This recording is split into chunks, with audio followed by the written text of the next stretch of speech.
the reason that there is bear in their name is because they're capable. Ito si Sir na nakaway. Oh, look at Sir Pocky ba si Sir? Ayan Apollo. Look at Sir Pocky. Si good looking. Si handsome. Oh, si Apollo. Uwi na kayo dyan. Uwi na kayo Michael. Pero nagkagulit yung dalawa. Okay, now, never mind lang folks. Let's proceed lang sa ating next animal. And that is Jumbo, our other umbrella crescent cockatoo. Now guys, did you know the reason of global warming is due to air pollution coming from our transportation? And this afternoon, he will show us some alternative ways to lessen our carbon footprints. You think it?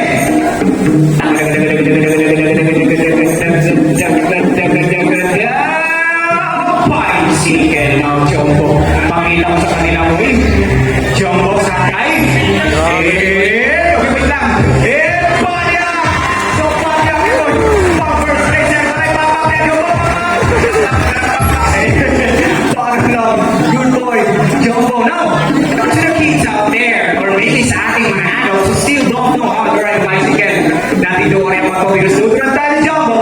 Paano gumamit ng scooter? Kung kaya mag-bike, kaya din ng scooter to. Sa Jumbo sa kaya ulit. Sikat. No, nagtaka na. Medyo madulas yung table. Jumbo, you see guys, even our animals have come from Mother Nature. You can also help by doing reduce, recycle, and repurpose some alternative ways for your transportation. That's all for Jumbo folks. Palakpakan po natin sa lahat. Mr. Bill, our Philippine Great Hornbill, with a scientific name of Buceros Mindanao, and that's his meaning, belonging to their north, belonging to Mindanao. As you can see guys, their bills around kanilang mga lupa. It comprises 30% of its body, and also they have long and beautiful eyelashes po. Kung nakikita nyo ang kanilang mga piluka guys, sa malapitan folks. Noong ngayong hapon, magpapakita-kila sila gamit ang kanyang mga tukapan. Before that, I have a job for you to follow muna, okay? At the count of 3 and... Live! What a perfect catch, Mr. Bill. Now guys, when you see a hornbill doing that in a while, you are so very lucky because they're actually in mating season. So nanliligaw po ang lalaking galaw na gumagawa niyan.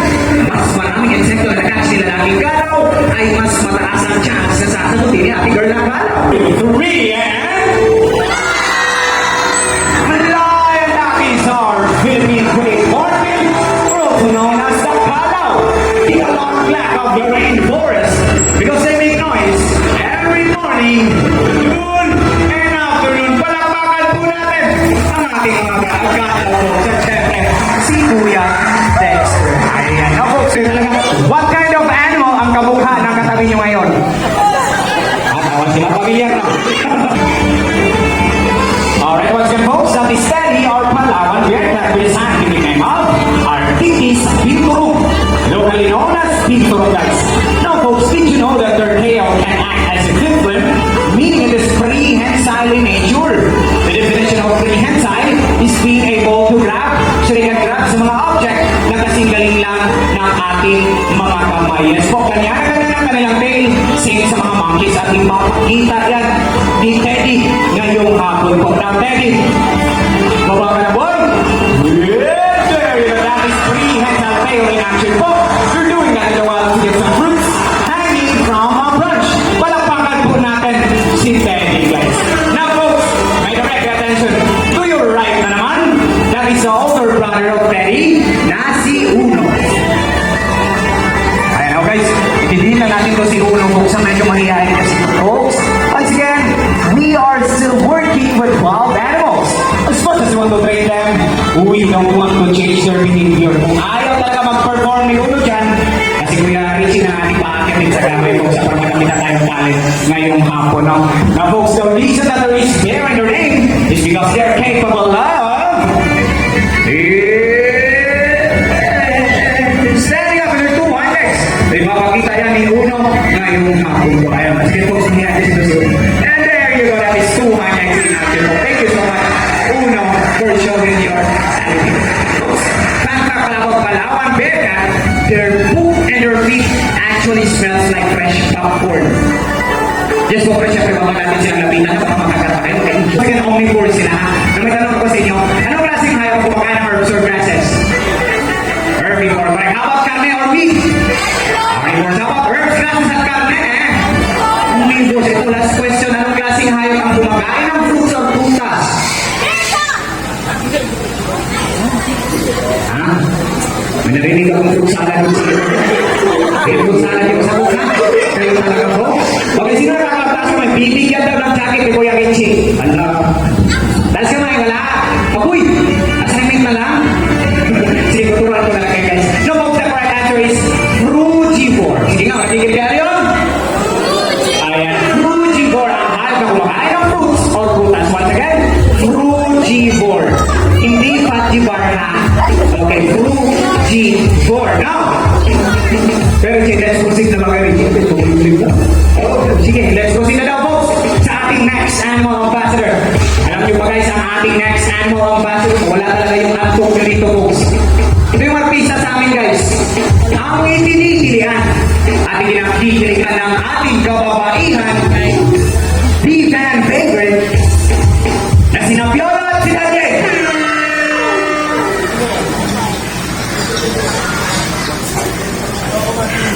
Piolo? Daniel?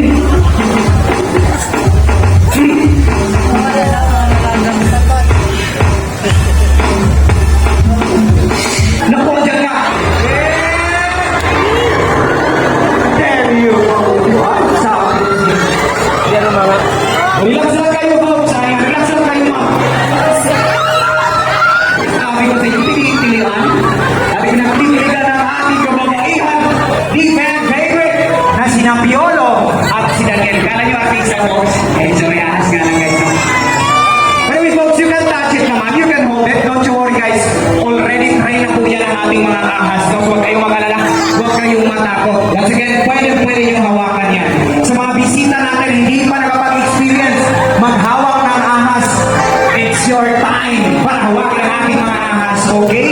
Sulitin nyo yung pagpasok nyo dito sa Davao Crocodile Park and Zoo, folks. Sayang 350. Sa 350 mo. Okay, once again, you can touch it naman po. You can hold it. Okay, oh, relax ka lang, ma'am. Kuya Jimar, punta ko kay Kuya Jimar. Ikaw talaga.